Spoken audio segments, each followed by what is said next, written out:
Welcome everybody to the next session of our European conference, Science Journalism in the Digital Age, called SciCon. My name is Holger and I'm Professor for Science Journalism at TU Dortmund University. And I will also be your moderator for the next 60 minutes, either live or on the video of the session, which will be, as always, be recorded, so be careful. Today our guest is Chris Anderson, who is a professor of media and communication at the University of Leeds and a member of the board of advisors at the Tow Center, Columbia University Graduate School of Journalism. Chris Anderson received his PhD from Columbia University, and afterwards he was an associate professor of media culture at the City University of New York. His primary research interests include journalism studies, particularly the sociology of digital news, but also science and technology studies, as well as the sociology of knowledge and normative theories of the public sphere. So Chris, thank you very much for being here. And today you will share with us some ideas, some idea for the digital age, which hopefully could promise as a future-proofing journalism. And later on in the discussion, so I think we will have the discussion after your talk, which will be about 30 minutes. After the discussion, we may also talk about your description of a journalism of fear, which I've read about. So this is a kind of cliffhanger later on, maybe on this issue, but now it's the floor is yours, Mr. Anderson. Thank you very much. Great. Thank you all so much for having me. It would have been lovely to attend this in person, and I'm sure we'll all keep saying that for the next many months, but it's still great to be here virtually with all of you on Zoom from Leeds. I'll get to this a little bit in the talk, but I don't think a conference on science journalism has ever been more relevant, possibly, than in this year. I mean, what a year to have this conference. Probably science journalism has been part of the news ecosystem in many people's lives in a way that it never has been for most of the life that certainly my life, and probably the life of many people. So I'm going to get to this in the talk, but I just want to say it's a real honor to be with all of you for a topic that's just so important. I'm going to share my slides now.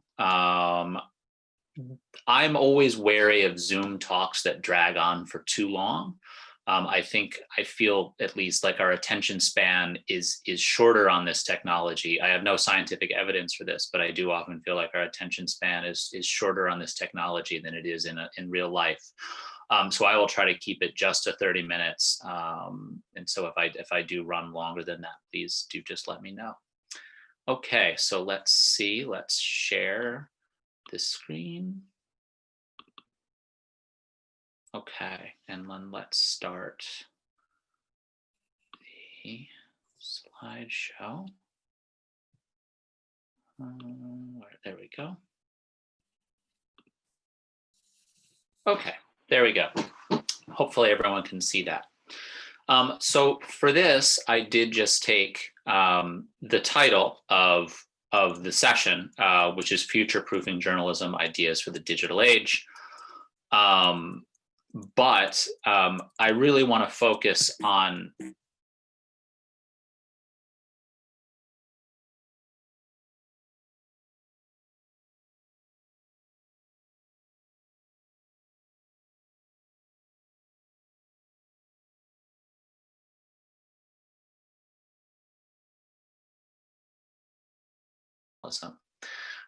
as you can see, there are many challenges faced by journalism in the digital age and in the 21st century.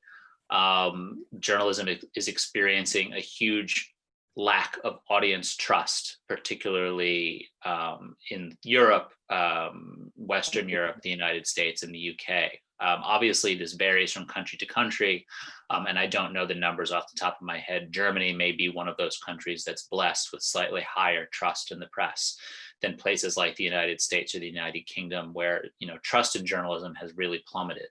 But probably one of the major challenges faced by journalism today is this lack of audience trust. A second challenge, something that many people have talked about over the last decade and a half, is declining revenue and declining business models for the news. I'm sure you've probably all heard this many times, but the transition of journalism from a largely analog print and television-based medium to a digitally based medium, one particularly where Facebook, Google, and platforms have kind of monopoly control over news distribution, has led to a dramatic decrease in the ability of many news organizations to make a profit. This is shifting a little bit, particularly at the major sort of elite news publications like the New York Times and Washington Post, which are increasingly making money. But by and large, the collapse in journalism's business model has been a huge challenge that has been pursuing journalism for the past decade or at least 15 years. A third challenge is an increasingly polarized society. This relates to lack of audience trust, right? How can journalism function in a world where everyone seems to want to believe in their own reality, and we have trouble agreeing on a consensus set of beliefs that journalism can help, can help foster. And finally, a challenge is technological change, right? And this could go in many directions, but simply news organizations understanding how technology is affecting their operations, new technologies, keeping pace with new technologies, knowing how new technologies can or cannot be integrated into the newsroom. And again, I could go on and on. All of these challenges could take up hours of our time. Certainly they could all take up half an hour, which is why I want to zero in and focus on this last challenge here, which I think is particularly relevant for a group of folks, science journalists and folks concerned with topics related to science journalism. And that challenge is what I want to call this gap between certainty and uncertainty in increasingly scientific journalism. And there's a paradox here that I'll repeat many times, and this is the first time you're going to hear me say it, but the challenge is between a journalism that has in many ways better understanding of science and better access to science than ever before, but navigating the fact that much of the best science is uncertain, provisional, and can always change. This is the nature of science, and it is being reported on by a journalism that is increasingly sophisticated and exact. And what I'm going to discuss is, in a world where you have all of these other factors going on, this gap can cause major challenges and major problems for journalism. And I'm going to talk about that and hopefully help you understand what I mean over the course of the rest of the talk. So we're going to focus on the last one, gap between certainty and uncertainty in increasingly scientific journalism. All right, so I want to start with this opening puzzle, and hopefully this slide, well, this slide is sort of already ancient history. The man on your left here is hopefully going to soon be a figment of America's past, but it's not history yet. And what do I mean with this opening puzzle? What I mean with this opening puzzle is this. You can see this slide right here. This is a piece of data journalism from The Guardian, a year in expenses, Parliament's releasing the full details of its MPs' expense claims. And this is from 2008 and 2009. As you can see, this is filled with tons of quantitative information, percentage declines, charts, bar graphs, beautiful layout, what you might call data-driven, scientific, exact journalism. And increasingly, there is more and more journalism of this kind. Journalism that is in many ways scientific and has an increasing ability to report on scientific topics. In other words, journalism, parts of journalism, some journalism is better than ever, right? By a normative standard, we would want to apply to it, right? It's more sophisticated, more exact, more data-driven. And yet, the world we are in seems to be increasingly irrational. motivated by all sorts of irrational political passions and producing irrational leaders, right? So how do we navigate this paradox between, on the one hand, an increasingly sophisticated scientific journalism and the larger state of our political culture, which often, for those of you who don't know, this is American professional wrestling, right? An American political culture or a world political culture, which often seems increasingly unhinged. So what does that mean? What does that mean for society, and what does that mean for journalism? How do we account for this gap between the carnival-esque nature of our politics and the scientific nature of our journalism? Well, and I just want to add that I think that this is increasingly important in the world of coronavirus, in the world that we have been dealing with for the past almost a year. And I mentioned this at the beginning, and I'll just say it again. I don't think there has been a moment in which science journalism has been more important, has been more read by more people.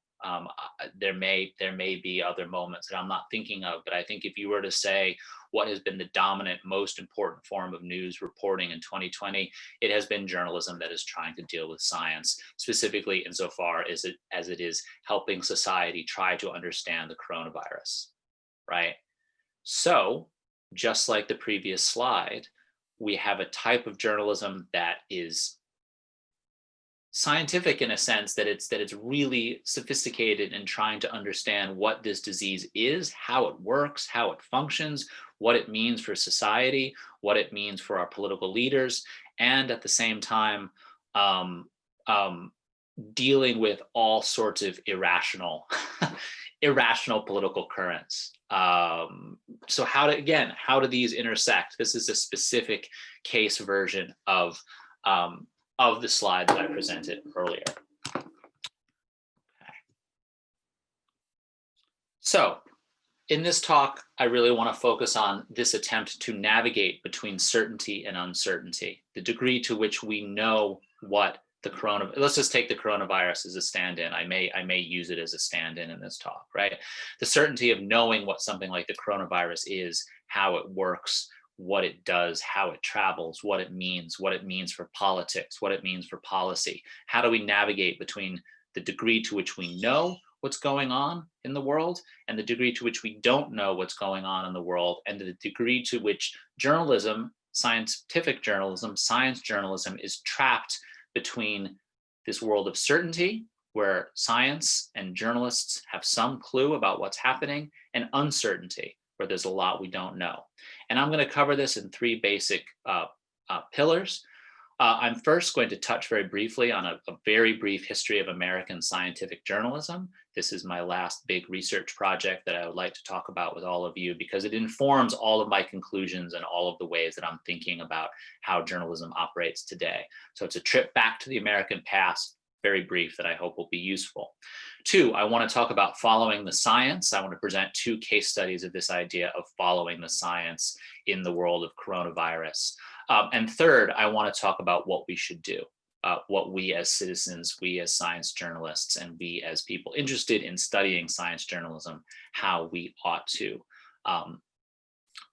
what it means for what we ought to be doing as a society and as a profession. So those are the pillars of the talk today. So we're going to start off. Bullet point one, a history of American scientific journalism. And this comes out of a book that I published with Oxford University Press in 2018. The title of the book is Apostles of Certainty, Data Journalism and the Politics of Doubt.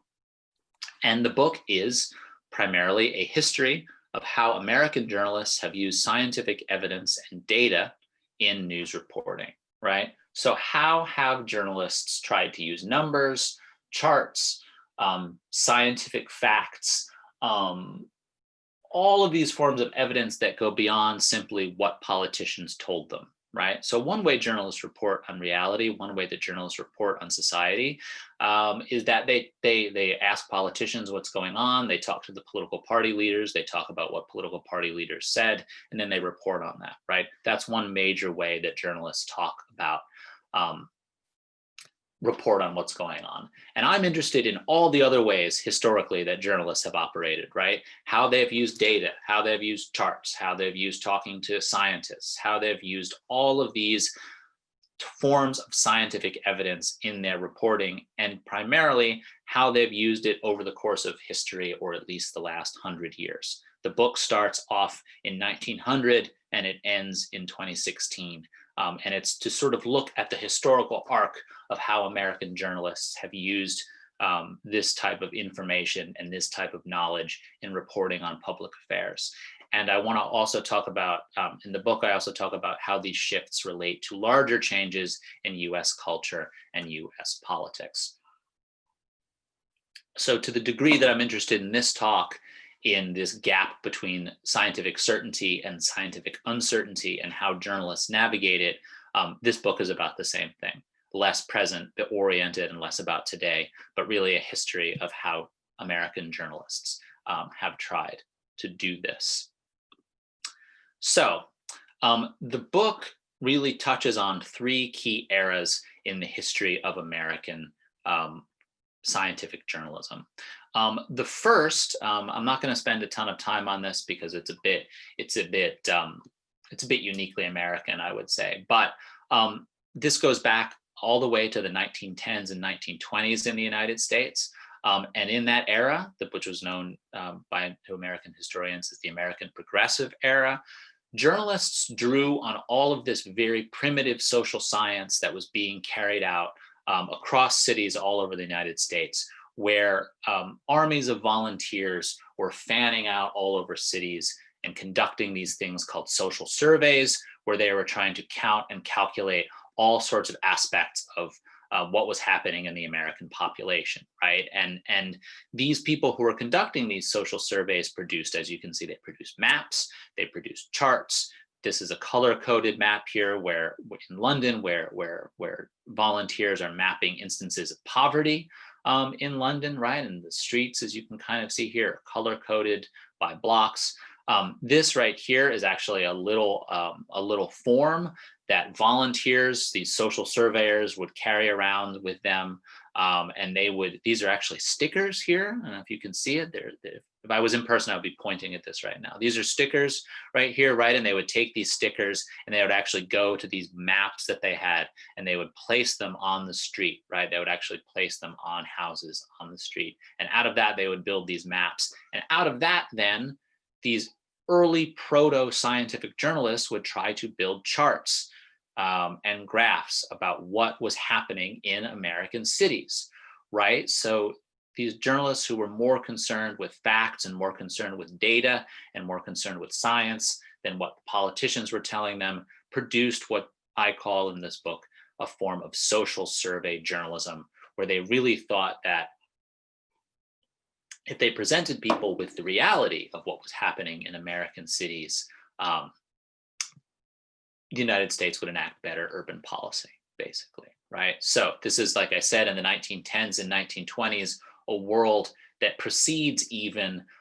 the establishment of traditional sociology and traditional political science in the United States, right? But this is in the book, I talk about this as the earliest form of scientific journalism, right? The earliest form of journalism in the United States that really was trying to conduct itself like science and trying to conduct itself in this more way that drew more on the scientific method. Okay. The second thing I talk about in the book is this gentleman, Philip Meyer, who probably some of you have heard of. I can see you nodding. Yes, Philip Meyer is well known amongst people who study the applications of social science techniques to journalism. And Philip Meyer, like if these guys were taking this sort of proto-sociology and trying to apply it to news, Philip Meyer argued that what journalists needed to do is take actual social science and apply it to news, right? Take all the techniques that sociologists, political scientists had been using and use them in news stories and use them to write news stories. So this is the second moment I talk about in the book. We're now past sort of primitive sociology and we're on to the real thing. And Philip Meyer was an evangelist, remains today an evangelist for this type of journalistic work. And he is the one that really pushed this idea that journalism could and should be more like social science and more like science than it already was.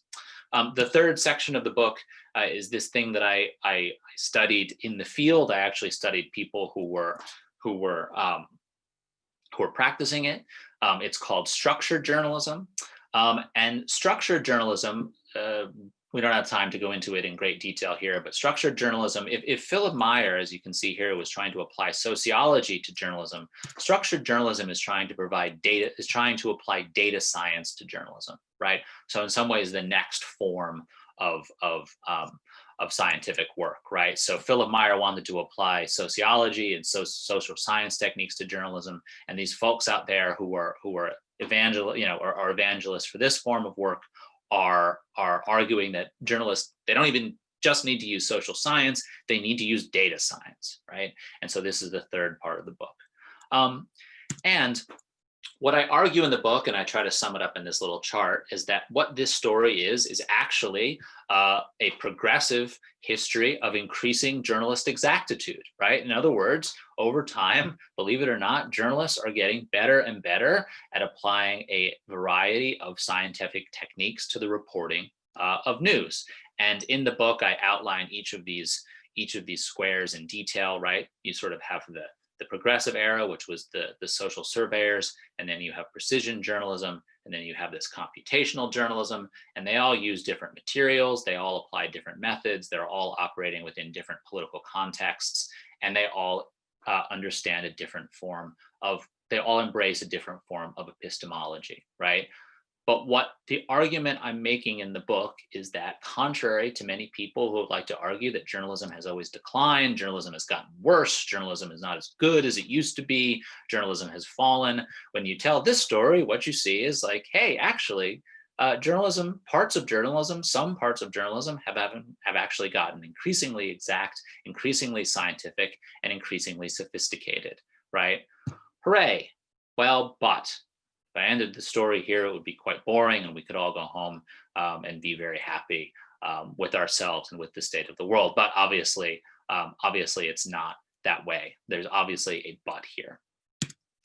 So what we see, right, a history of increasing exactitude and sophistication, but, right, and what is the but? And I want to talk about the but in terms of, now to take us to the present day, 2 COVID case studies, very briefly. 2 COVID case studies, case study 1, masks, and case study 2, the airborne spread of coronavirus. By talking about the 2 countries that I have lived in and live in now, the United States and the United Kingdom. Again, I hope this is interesting and relevant for a German audience and for an EU audience. It's not a happy story for either of them, so at the very least, you can comfort yourselves in thinking, well, maybe we're not this bad. But I'm going to talk about the case of masks in the US and the case of airborne spread in the UK. And I'm going to do it really quickly since I know we don't have a ton of time left. Okay, case study 1, masks.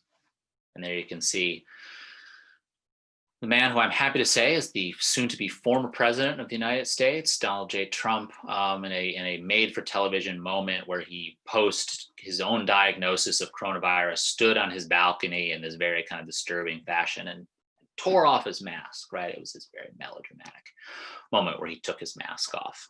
And all of this with Donald Trump and Donald Trump's behavior during the coronavirus has led to a situation where the United States is seen as a polity, has been seen as a polity where its leadership deliberately ignored science. It has deliberately ignored the scientific recommendations of the scientific community, right?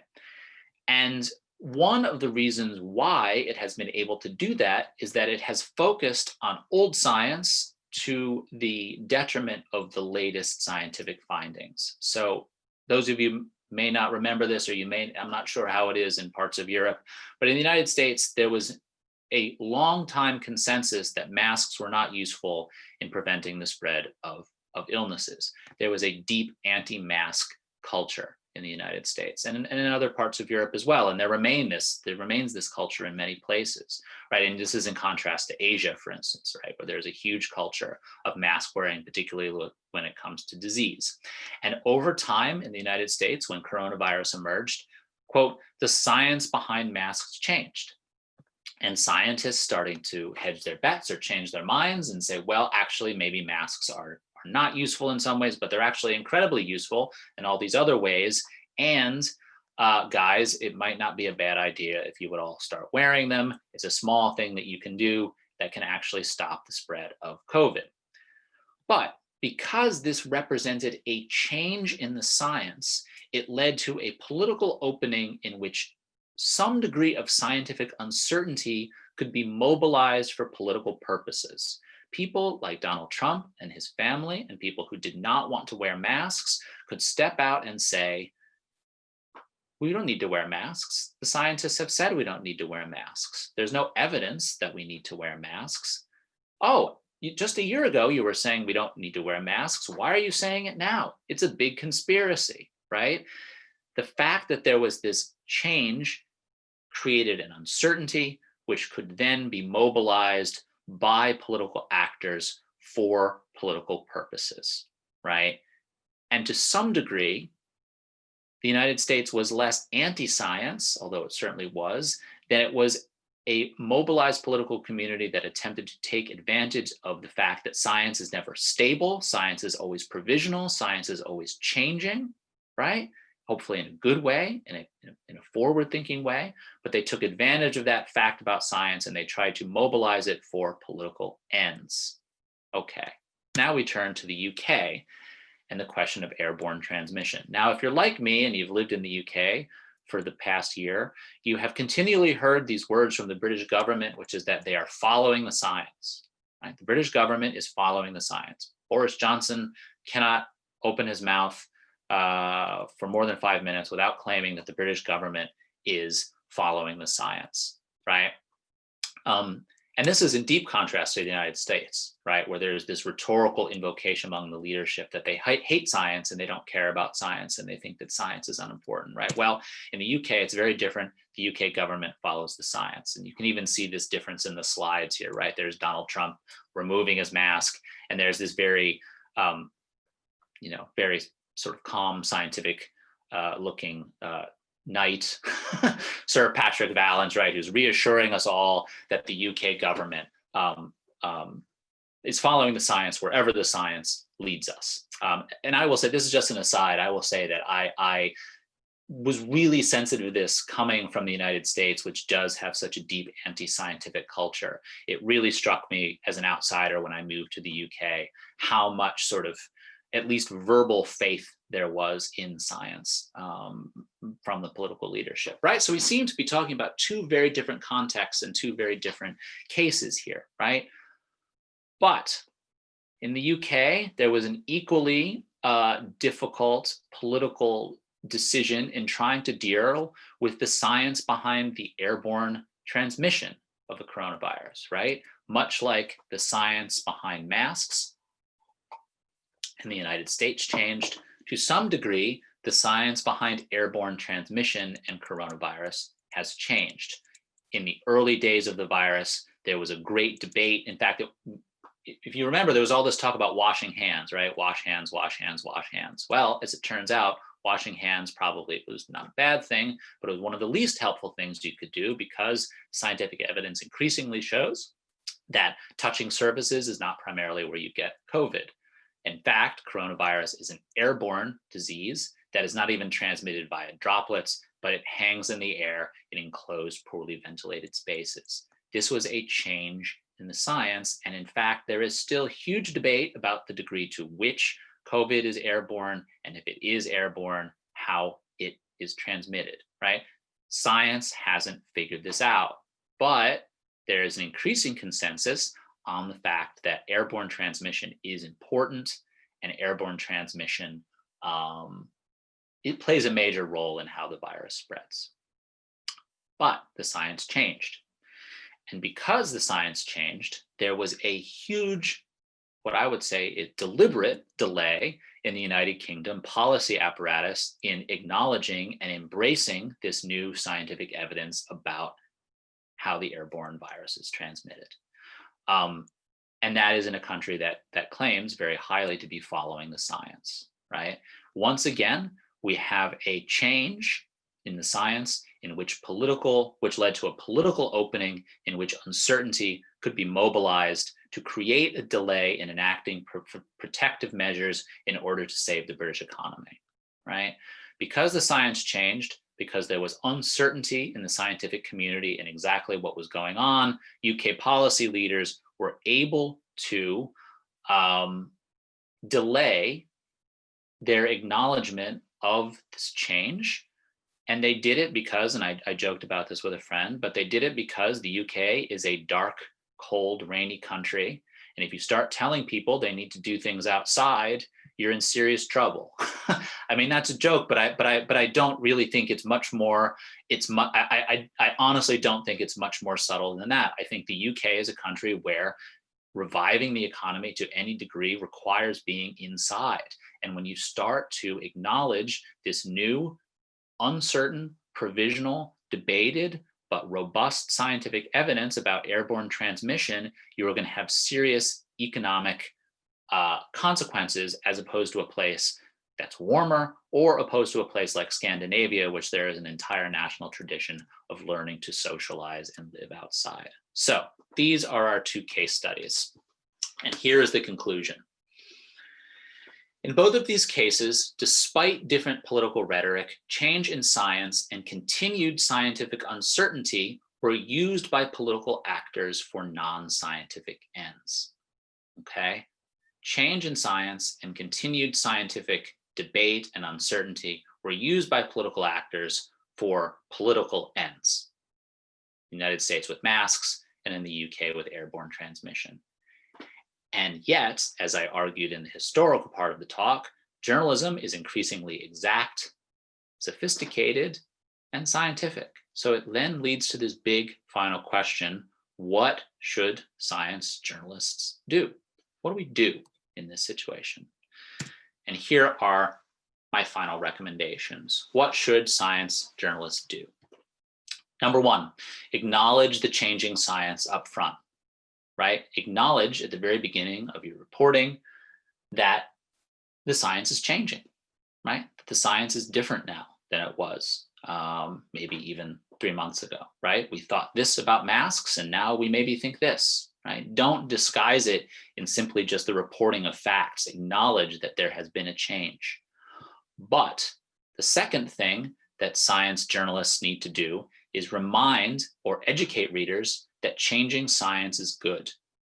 Changing science means science is working as it ought to, right? The fact that science changes and evolves is not bad. It does not mean that science doesn't work, and it does not mean that science is a fraud. It means that science is working, because it means that we are improving our understanding of what is actually happening in a slow and provisional way, but we are improving it.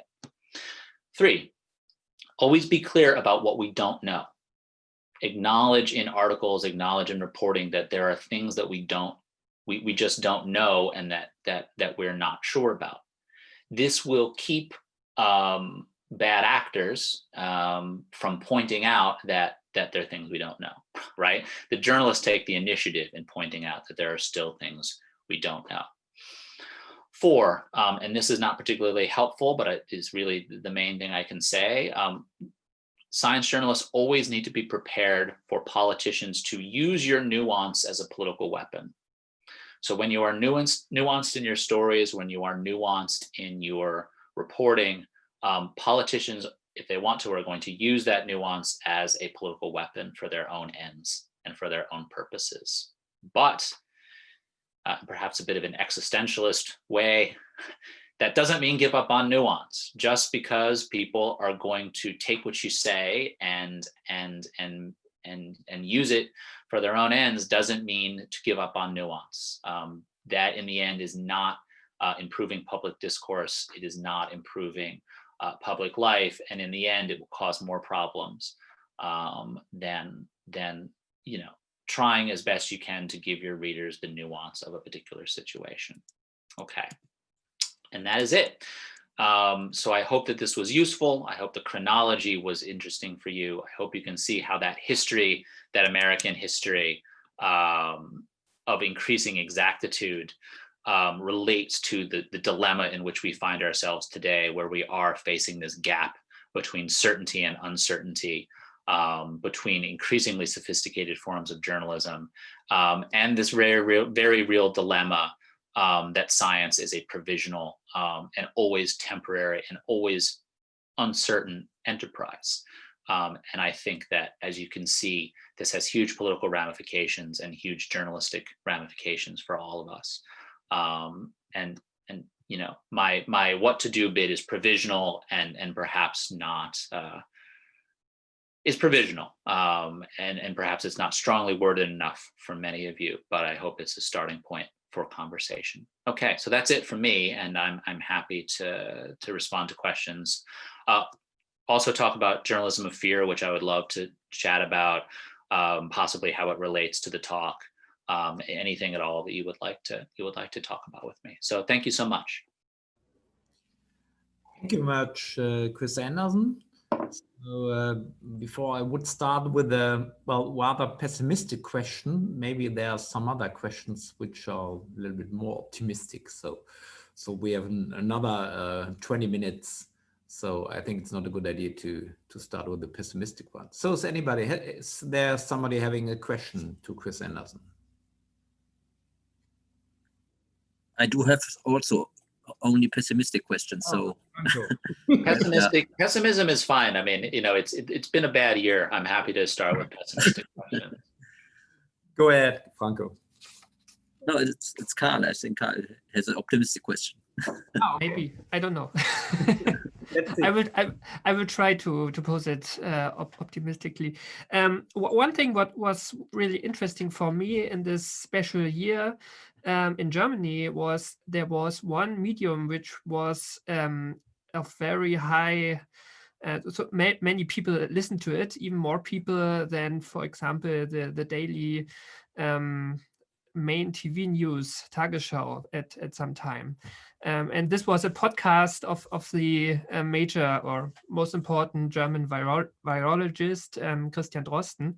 And he has had millions of downloads, and it was like just 30 minutes of conversation with a science journalist. But I was wondering how much of you showed this slide with all these graphs and so on. So how much should in this special times a journalist be in the focus, or the work of journalists, or how scientists should like when they are able to address the public to be in the focus and their work?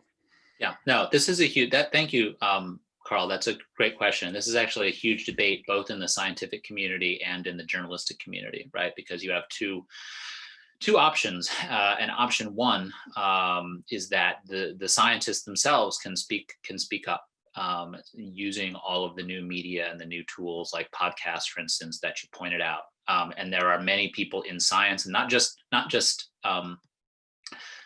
you know, biological science, but social science even, right? There's this move in the scientific world, especially in the world of public understanding of science circles, that says, you know what, scientists, you are always going to be misrepresented by journalists. You're always going to be it's always going to be fudged or done poorly in a particular way. You need to get out there and you need to cut out the middleman, and you need to speak on behalf of science for yourselves. And I think that that's a hugely valid and valuable and perfectly reasonable step to take. My research has always looked at the middleman, right? I've never particularly, you know, I've always thought that even if scientists themselves do step to the fore, even if they do kind of step to the front, there is, for better or worse, always going to be that middleman. And what that middleman does and says is still of, is still of public import. But that said, I mean, I certainly think that, and this is true in the US. I mean, you have historians doing podcasts who are, get huge numbers. You have you have many people who used to be in a closed off scholarly community that are now talking to publics in new ways.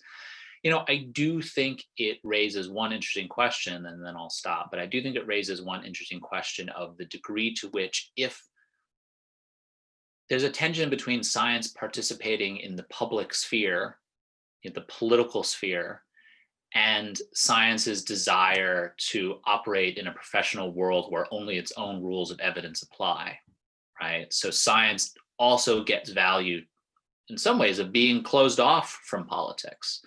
I'm not saying that it's a sustainable way to do it, or that that's necessarily the right way to do it, but many scientists do get professional rewards from being in a closed off ecosystem, right? And when you participate in the public sphere, there are new rules, and there are new reward systems, and there are new reward structures. And I think that, if science, to the degree science is going to kind of take this route, it needs to be honest with itself about what that means and how those different reward systems and imperatives can change what science is. I don't think it's necessarily bad, but I do think that science, can't pretend that they can do this and that everything is going to remain exactly the same. I think it needs to be honest about what the implications might be. Mm-hmm. Thank you very much. So is there another rather optimistic question? Angelika Jacobs, please. Hi, thanks a lot for the great presentation. I especially loved your recommendation about including that changing science means that science is working.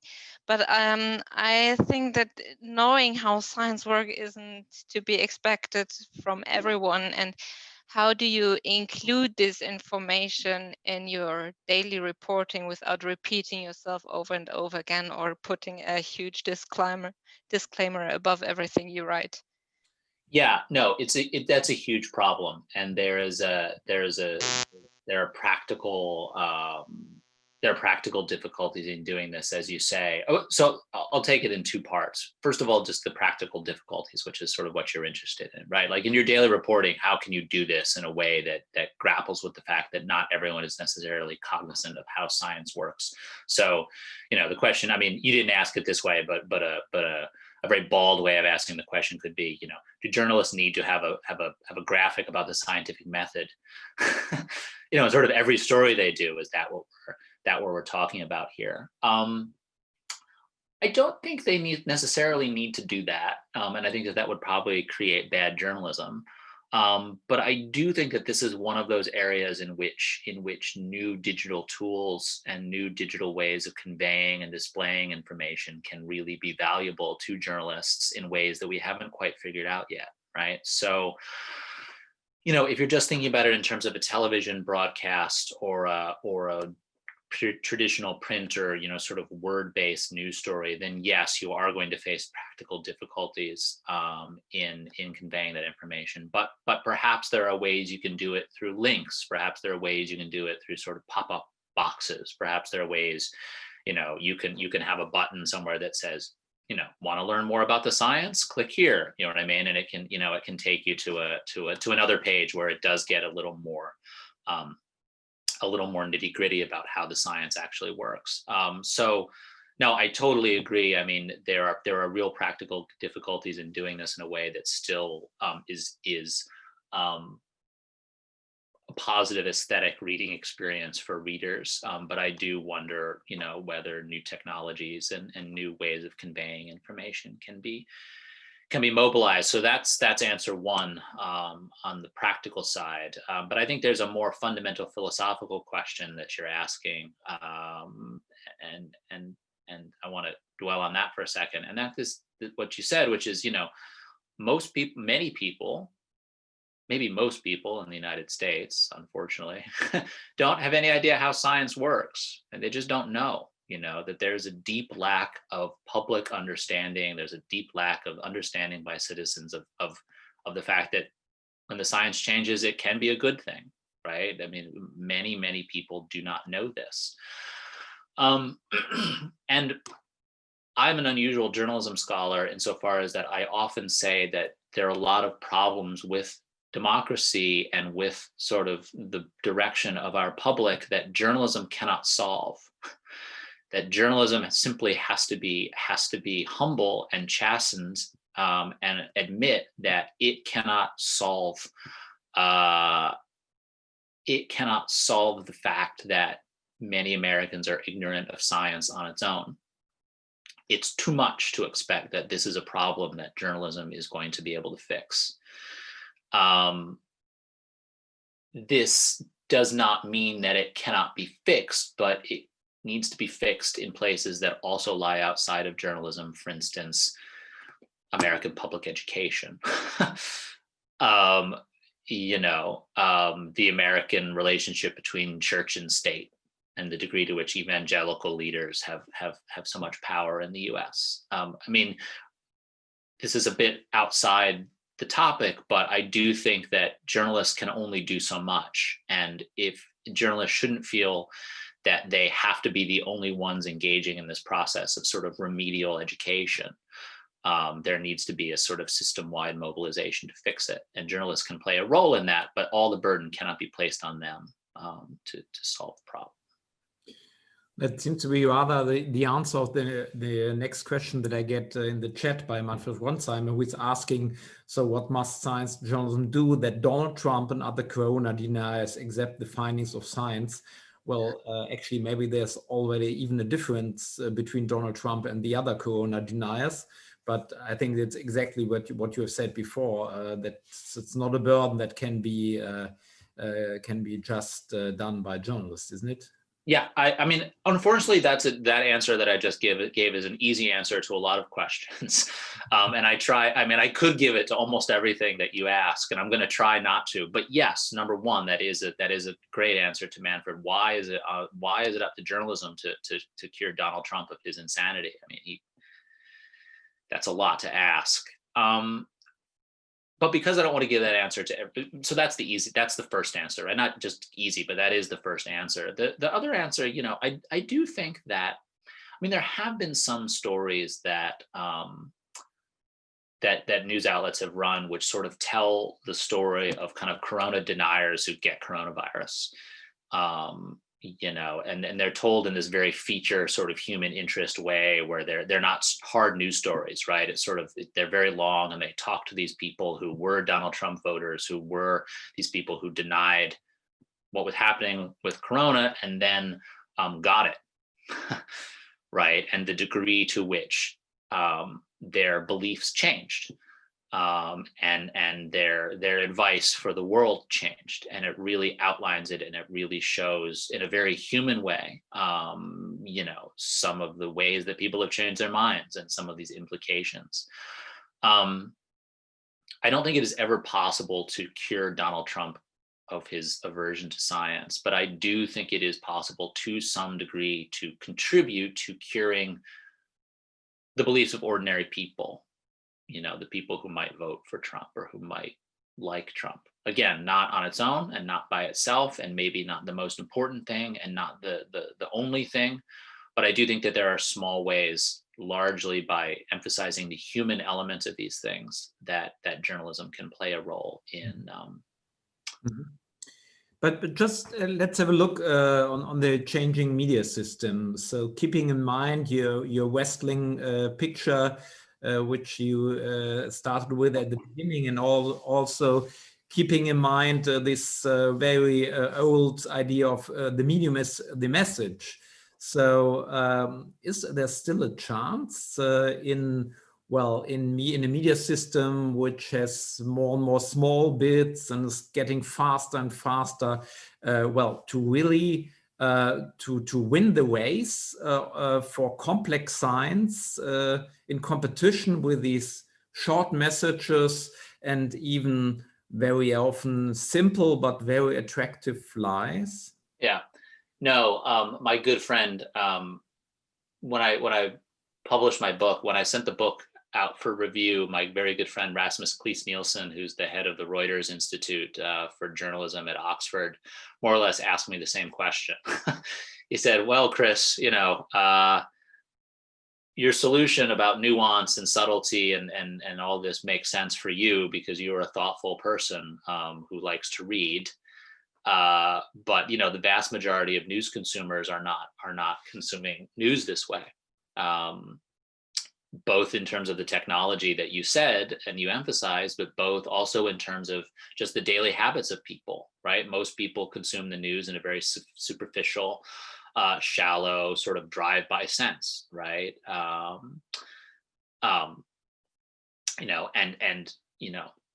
Good luck with that was basically his his way of asking it, which was nicer. Yours is nicer than that.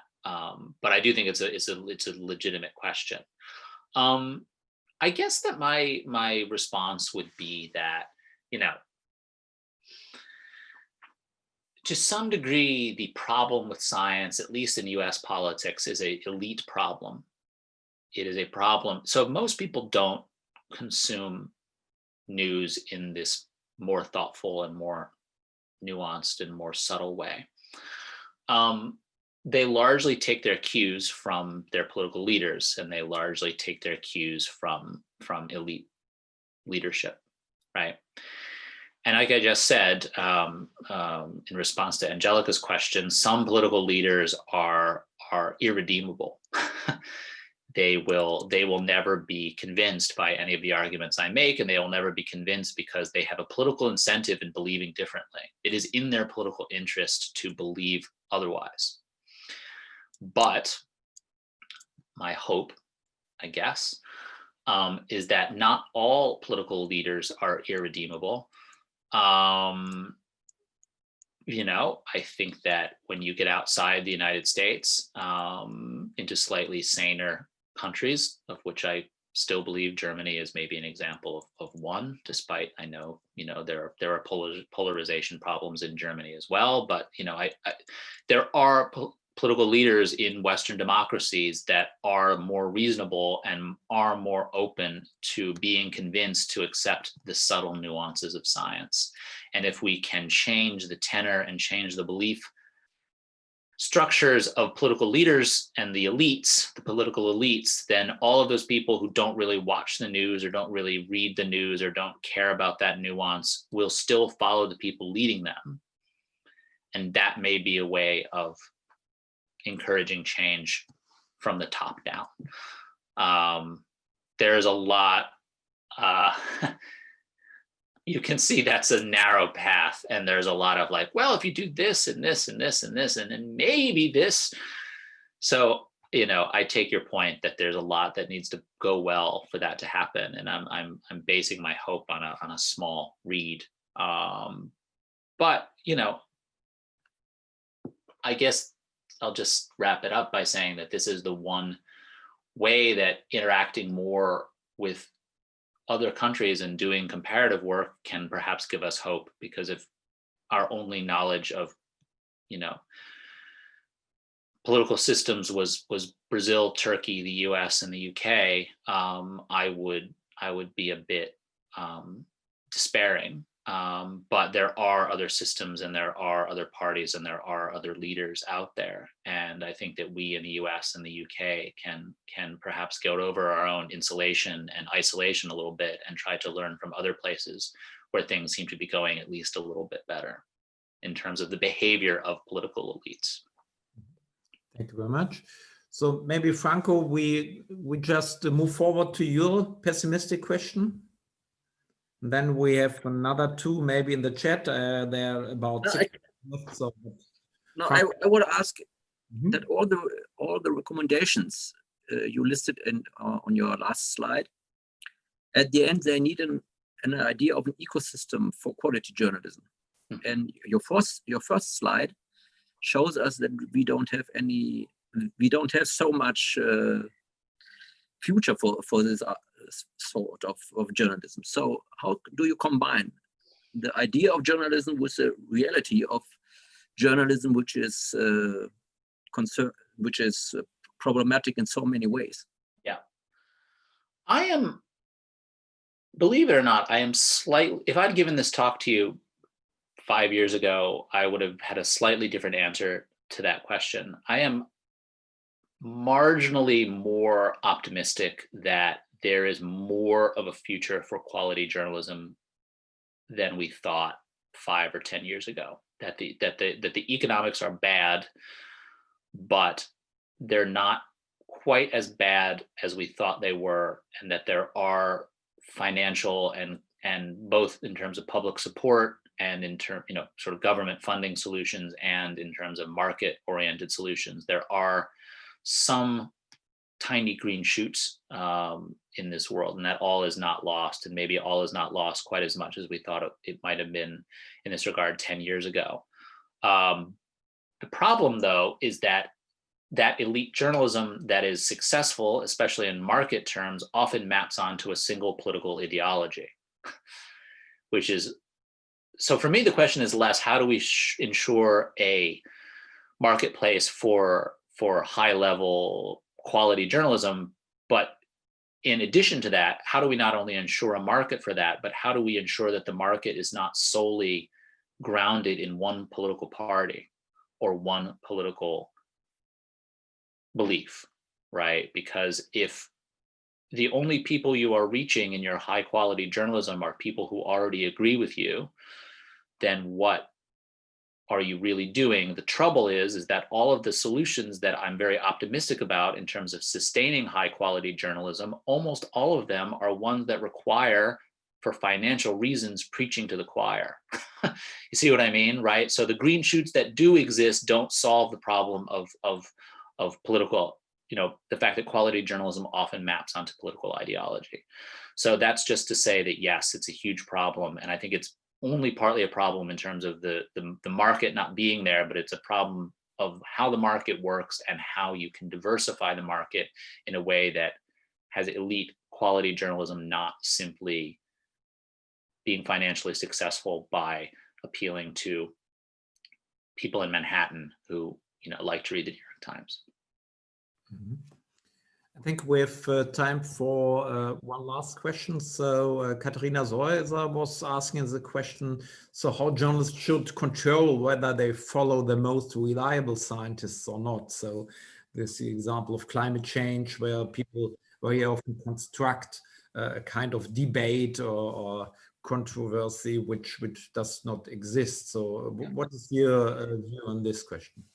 Yeah, I mean, the question is, I think there's an even sharper way of putting the question, which is, if you focus on the uncertainty of science and if you focus on the degree to which science is provisional and unknown, then what journalists often do is they quote a climate change denier who represents 0.1% of all of the scientists out there, and a climate change believer scientist who falls in with 99.9% of all scientists out there. So I would just say that this is not the way to emphasize uncertainty in science, this sort of false balance, or quoting one person who may be an outlier in terms of believing in climate change. I don't think that's the way that you encourage readers to think about scientific uncertainty.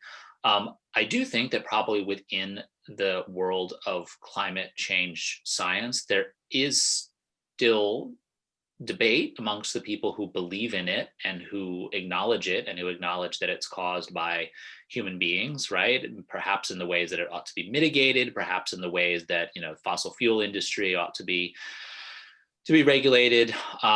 So I do think that there's a degree of productive nuance and productive scientific debate that you can engage in over the question of climate change that doesn't give any credit or any credence at all to the people who just simply don't believe that it exists, right? I think another thing you can do with climate change is that you can show how the science has changed, and show how the science has increasingly been in a direction towards greater belief in the reality of man-made climate change, right? So that's a way of bringing uncertainty into the article that does not require empowering the people that you mentioned who should not be empowered and who should not be included in legitimate scientific debate. So yes, what you're talking about is the lazy way. It's the bad way, and we should not do it. Okay, so it's 3 o'clock now, Chris Anderson. So I would just like to take home one good optimistic message that there are at least some parts of journalism getting more and more precise and more even scientific. Maybe we have to continue another day about business models in journalism. And unfortunately, we have also to skip for today the question on your paper on journalism of fear, but it's an interesting paper, so I could recommend to everybody read it and cite it. It's always important for scientists to be cited, to everybody knows this. But thank you very much for today, and I hope that we'll have you here another time, and all the other listeners and spectators. The session of the SciCon conference is going on until May, where we now hope that we could meet in Freiburg, Germany in spring. So thank you very much, Chris Anderson. Thank you, everybody, for listening today. Thank you so much. Thanks, everybody. Thank you.